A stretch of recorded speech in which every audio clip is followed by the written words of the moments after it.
we've talked in the past about reinsurance not really being as attractive an industry in, say, the next 10 years as the last 10. But I don't think we've talked specifically about General Re.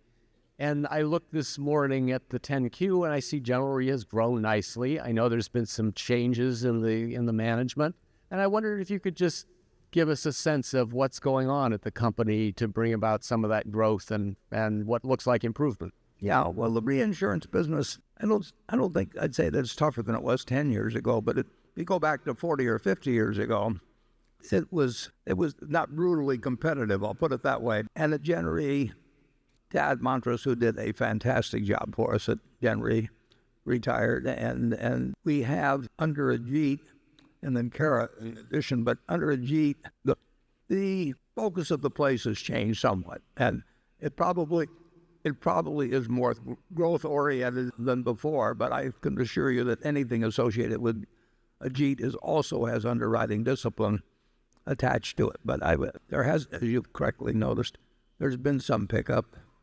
and I think actually we'll see the property casualty reinsurance business grow a fair amount, and the life business, reinsurance business, and this is really the only place we do much in life, but that has grown very substantially ever since we took it over, particularly internationally, and so that part I like, and we will have I think we'll have a somewhat larger operation at Gen Re, but we have various methods, as you know, of being in reinsurance. We do these huge bulk deals.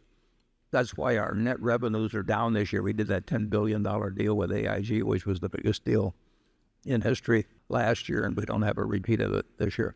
We will be in the reinsurance business 5 years from now, 10 years from now, 20 years from now, and 50 years from now, in my view, and we will have some unusual advantages that stem both from our capital position, our attitude toward the business, and the talent that we have. We have a way better than average insurance business generally. We have some real gems that nobody really knows much about, and we have a very, very good reinsurance business that will be subject to more ups and downs than something like Geico will be, which just moves ahead every year. But it will be an important part of Berkshire. Charlie? Yeah, I would argue the part that any idiot financier can easily get into has gotten way tougher.